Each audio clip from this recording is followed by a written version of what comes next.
Praise lord అందరికీ. Bible reading in 1 year, July 11. ఆదికాండము 31వ అధ్యాయం నుండి చదువుకుందాం.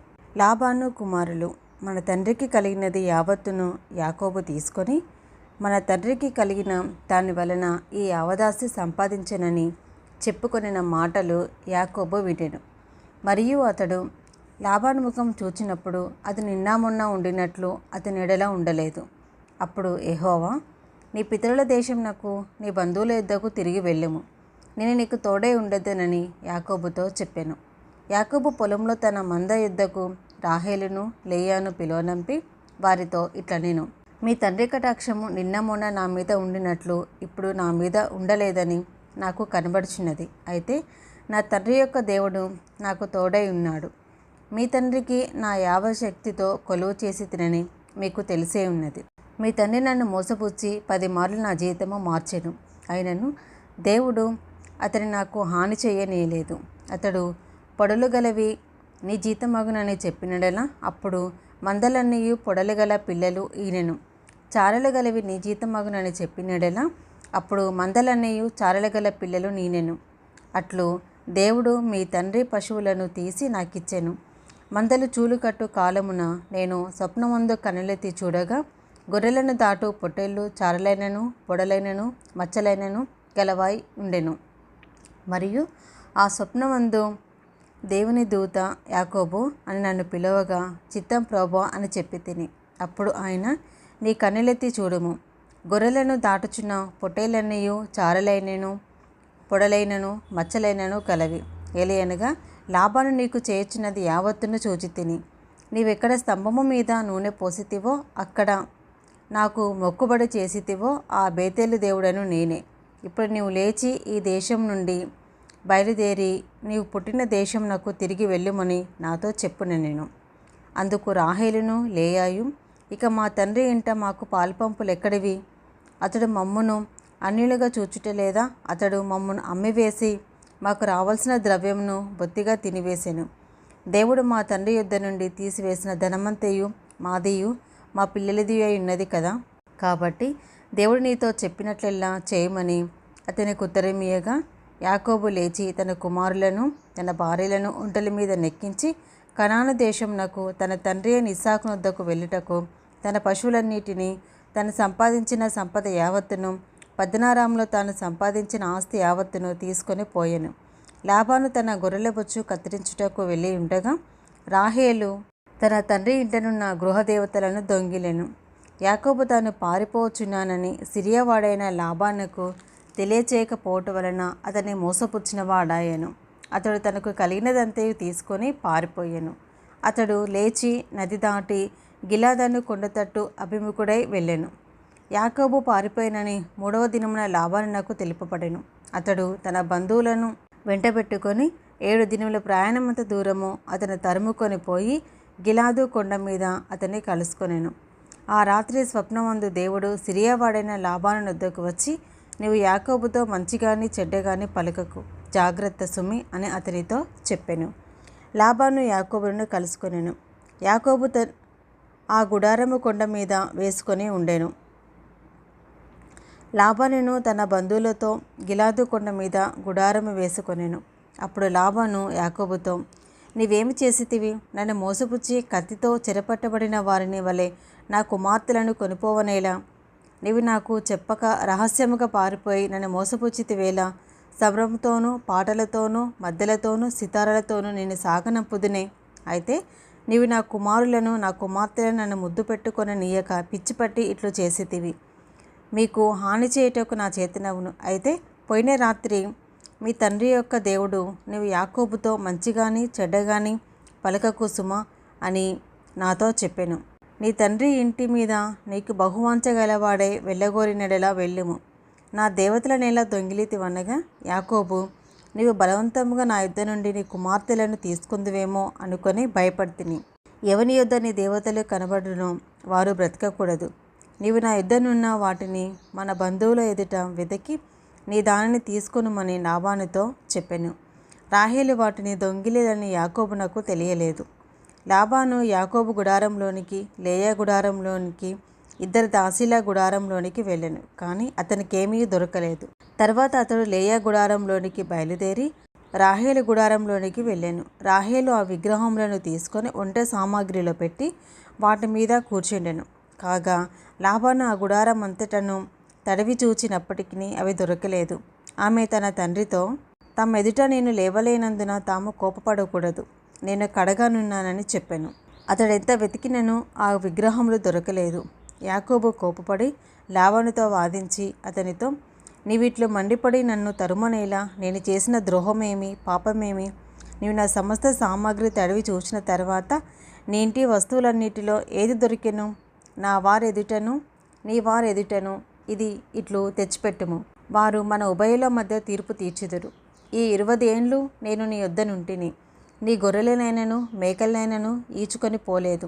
నీ మంద పొట్టేలను నేను తినలేదు. దుష్ట మృగముల చేత చీల్చబడిన దానిని నీ యొద్దకు తేగ ఆ నష్టం నేనే పెట్టుకొంటిని. పగటి యందు దొంగిలింపబడిన దానినేమి, రాత్రి యందు దొంగిలింపబడిన దానినేమి నా యొద్ద పుచ్చుకొంటివి. నేను ఇలాగుంటిని. పగటి ఎండకును రాత్రి మంచుకును నేను క్షీణించిపోతిని. నిద్ర నా కనులకు దూరం ఆయను. ఇది వరకు నీ ఇంటిలో 20 ఏండ్లు ఉంటిని. నీ 2 కుమార్తెల నిమిత్తము 14 ఏండ్లు, నీ మంద నిమిత్తము 6 ఏండ్లును నీకు కొలువు చేసి తిని. అయినను నీవు నా జీతము 10 మార్లు మార్చితివి. నా తండ్రి దేవుడు అబ్రహాం దేవుడు, ఇస్సాకు భయపడిన దేవుడు నాకు తోడై ఉండని ఎడల నిశ్చయముగా నీవు నన్ను వట్టి చేతులతోనే పంపివేసి వెందువు. దేవుడు నా ప్రయాసమును నా చేతుల కష్టమును చూచి పోయిన రాత్రి నేను గద్దించినని లాబానుతో చెప్పెను. అందుకు లాబాను, ఈ కుమార్తెలు నా కుమార్తెలు, ఈ కుమారులు నా కుమారులు, ఈ మంద నా మంద, నీకు కనబడుచున్నది అంతయు నాది. ఈ నా కుమార్తెలనైనను మీరు కలిగిన కుమారులనైనను నేడు నేనేమి చేయగలను? కావున నేను నీవును నిబంధన చేసుకుందాం రమ్ము, అది నాకును నీకును మధ్య సాక్షిగా ఉండునని యాకోబుతో ఉత్తరమియ్యగా, యాకోబు ఒక రాయి తీసుకొని దానిని స్తంభముగా నిలవబెట్టి మరియు యాకోబు రాళ్ళు కూర్చుడని తన బంధువులతో చెప్పెను. వారు రాళ్ళు తెచ్చి కుప్ప వేసిరి. అక్కడ వారు ఆ కుప్ప యొద్ద భోజనం చేసిరి. లాబాను దానికి ఎగర్ షాహాదూత అని పేరు పెట్టెను. అయితే యాకోబు దానికి గలేదు అని పేరు పెట్టెను. లాబాను నేడు ఈ కుప్ప నాకును నీకును మధ్య సాక్షిగా ఉండునని చెప్పెను. కాబట్టి దానికి గలేదని పేరు పెట్టెను. మరియు మనము ఒకరికొకరము దూరంగా నుండగా యెహోవా నాకును నీకును మధ్య జరుగునది కనిపెట్టినని చెప్పెను.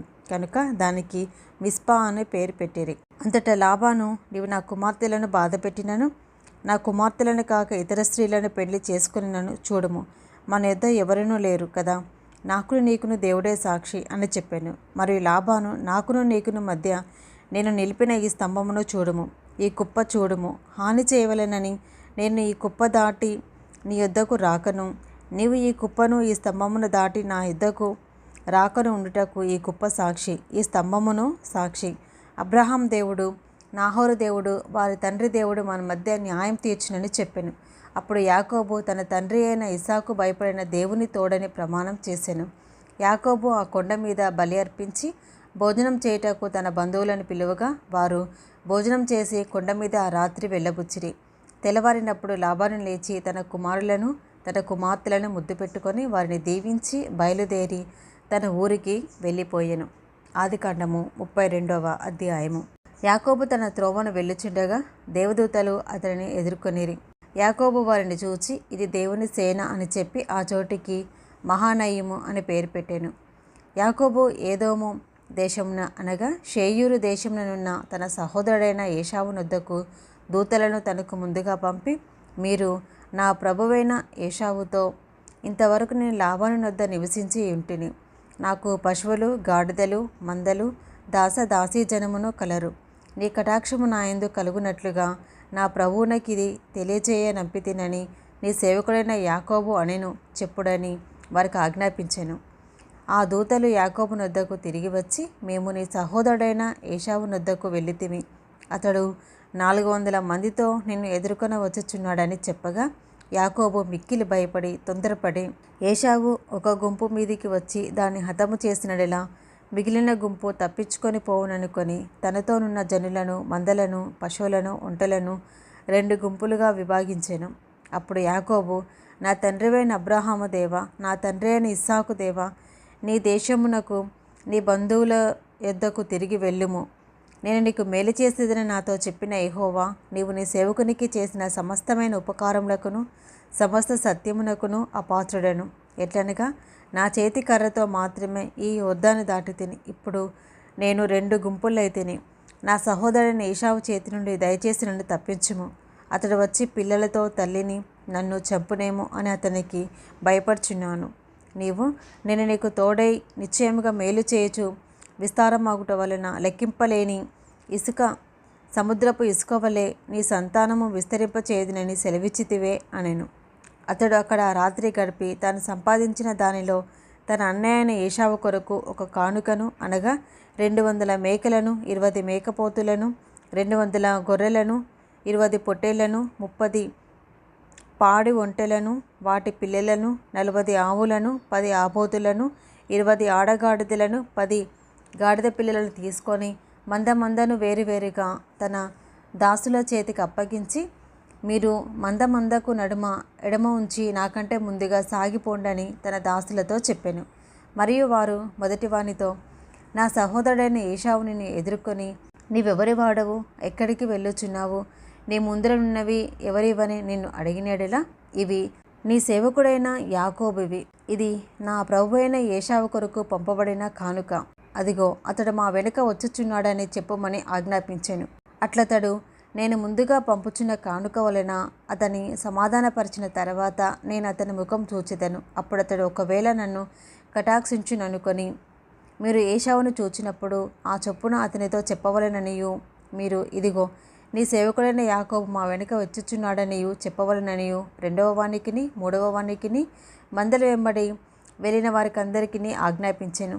అతడు కానుకను తనకు ముందుగా పంపించి తాను గుంపులో ఆ రాత్రి నిలిచెను. ఆ రాత్రి అతడు లేచి తన 2 భార్యలను, తన 2 దాసీలను, తన 11 పిల్లలను తీసుకొని ఎబ్బోకు రేవు దాటిపోయాను. యాకోబు వారిని తీసుకొని ఆ ఏరు దాటించి తనకు కలిగినదంతయు పంపివేశను. యాకోబు ఒక్కడు మిగిలిపోయాను. 1 నెలడు తెల్లవారి వరకు అతనితో పెనుగులాడుచుండెను. తాను అతన్ని గెలవకుండుట చూచి తొడగూటి మీద అతన్ని కొట్టెను. అప్పుడతడు ఆయనతో పెనుగులాడుట వలన యాకోబు తొడ గూడు వసిలెను. ఆయన తెల్లవారుచున్నది కనుక నన్ను పోనిమ్మనగా అతడు, నీవు నన్ను ఆశీర్వదించితేనే గాని నిన్ను పోనీయనెను. ఆయన నీ పేరేమని అడగగా అతడు యాకోబని చెప్పెను. అప్పుడు ఆయన, నీవు దేవునితోనూ మనుషులతోనూ పోరాడి గెలిచితివి కనుక ఇక మీదట నీ పేరు ఇశ్రాయేలే కానీ యాకోబు అనబడదని చెప్పాను. అప్పుడు యాకోబు, నీ పేరు దయచేసి తెలుపుమనెను. అందుకైన, నీవు ఎందు నిమిత్తము నా పేరు అడిగితివని చెప్పి అక్కడ అతన్ని ఆశీర్వదించెను. యాకోబు, నేను ముఖాముఖిగా దేవుణ్ణి చూచి తిని, ఆయనను నా ప్రాణము దక్కినదని ఆ స్థలమునకు పెనీయేలు అని పేరు పెట్టెను. అతడు పెనీయేలు నుండి సాగిపోయినప్పుడు సూర్యోదయం అయ్యెను. అప్పుడు అతడు తొడ కుంటుచూ నడిచెను. అందుచేత ఆయన యాకోబు తొడ గూటి మీది తుంటి నరము కొట్టినందున నేటి వరకు ఇశ్రాయేలు తొడ గూటి మీదనున్న తుంటి నరము తినరు. ఆదికాండము 33వ అధ్యాయము. యాకోబు కన్నులెత్తి చూచినప్పుడు ఏశావును అతడితో 400 మంది మనుషులను వచ్చుచుండిరి. అప్పుడతడు తన పిల్లలను లేయా రాహేలుకును 2 దాసీలకును పంచి అప్పగించెను. అతడు ముందర దాసీలను, వారి పిల్లలను, వారి వెనుక లేయాను, ఆమె పిల్లలను, ఆ వెనుక రాహేలును, యోసేపును ఉంచి తాను ముందర వెళ్ళుచు తన సహోదరుని సమీపించే వరకు 7 మార్లు నేలకు సాగిలపడెను. అప్పుడు ఏశావు అతనిని ఎదుర్కొన పరిగెత్తి అతన్ని కౌగిలించుకొని అతని మెడ మీద పడి ముద్దు పెట్టుకొనెను. వారిద్దరూ కన్నీరు విడిచిరి. ఏశావు కన్నులెత్తి ఆ స్త్రీలను పిల్లలను చూచి, వీరు నీకేమీ కావాలనని అడిగినందుకు అతడు, వీరు దేవుడు నీ సేవకునికి దయచేసిన పిల్లలే అని చెప్పాను. అప్పుడు ఆ దాసీలను వారి పిల్లలను దగ్గరికి వచ్చి సాగిలపడిరి. లేయాయు ఆమె పిల్లలను దగ్గరికి వచ్చి సాగిలపడిరి. ఆ తర్వాత యోసేపును రాహేలును దగ్గరికి వచ్చి సాగిలపడిరి. ఏశావు, నాకు ఎదురుగా వచ్చిన ఆ గుంపంతయు ఎందుకని అడగగా అతడు, నా ప్రభు కటాక్షము నా మీద వచ్చుటకే అని చెప్పాను. అప్పుడు ఏశావు, సహోదరుడా, నాకు కావాల్సినంత ఉన్నది, నీది నీవే ఉంచుకోమని చెప్పాను. అప్పుడు యాకోబు, అట్లు కాదు, నీ కటాక్షము నా మీద నున్నెడలా చిత్తగించి నా చేత ఈ కానుక పుచ్చుకొనుము. దేవుని ముఖము చూచినట్లు నీ ముఖము చూచి తిని, నీ కటాక్షం నా మీద వచ్చినది కదా. నేను నీ యొద్దకు తెచ్చిన కానుకను చిత్తగించి పుచ్చుకొనుము. దేవుడు నన్ను కనికరించెను మరియు నాకు కావలసినంత ఉన్నదని చెప్పి అతన్ని బలవంతం చేశాను. కనుక అతడు దాన్ని పుచ్చుకొని, మనము వెళ్ళుదము, నేను నీకు ముందుగా సాగిపోదునని చెప్పగా, అతడు, నా యొద్దనున్న పిల్లలు పసిపిల్లలనియు గొర్రెలు మేకలు పశువులు పాలిచ్చినవి అనియు నా ప్రభువుకు తెలియను. ఒక్క దినమే వాటిని వడిగా తోలినడలా ఈ మంద అంతయు చచ్చును. నా ప్రభు దయచేసి తన దాసునికి ముందుగా వెళ్ళవలెను. నేను నా ప్రభువునొద్దకు షేయునకు వచ్చే వరకు నా ముందరనున్న మందలు నడవగలిగిన కొలది, ఈ పిల్లలు నడవగలిగిన కొలది వాటిని మెల్లగా నడిపించుకొని వచ్చేదినని అతనితో చెప్పాను. అప్పుడు ఏశావు, నీకిష్టమైనడలా నా యొద్దనున్న ఈ జనులలో కొందరిని నీ యొద్ద విడిచిపెట్టుదునని చెప్పగా, అతడు, అది ఎలా? నా ప్రభు కటాక్షము నా మీద నుండనిమ్ము. ఆ దినము ఏశావు తన త్రోవను షేయునకు తిరిగిపోయాను. అప్పుడు యాకోబు సుక్కోతులకు ప్రయాణమైపోయి తనకొక ఇల్లు కట్టించుకొని తన పశువులకు పాకలు వేయించెను. అందుచేత ఆ చోటికి సుక్కోతు అను పేరు పెట్టబడెను. అట్లు యాకోబు పద్దనరాములో నుండి వచ్చిన తర్వాత కనాను దేశంలో ఉన్న షేకెమను ఊరికి సురక్షితముగా వచ్చి ఆ ఊరి ముందర తన గుడారములు వేసెను. మరియు అతడు తన గుడారములు వేసిన పొలము యొక్క భాగమును షేకెము తండ్రి అయిన హామోరు కుమారుల యొద్ద 100 వరహాలకు కొని అక్కడ ఒక బలిపీఠము కట్టించి దానికి ఏల్ ఎలోహేయి ఇశ్రాయేలు అనే పేరు పెట్టెను. ఇది ఈరోజు భాగం అండి. 365 డేస్లో 7 డేస్ కంప్లీట్ అయిపోయింది. Praise the lord.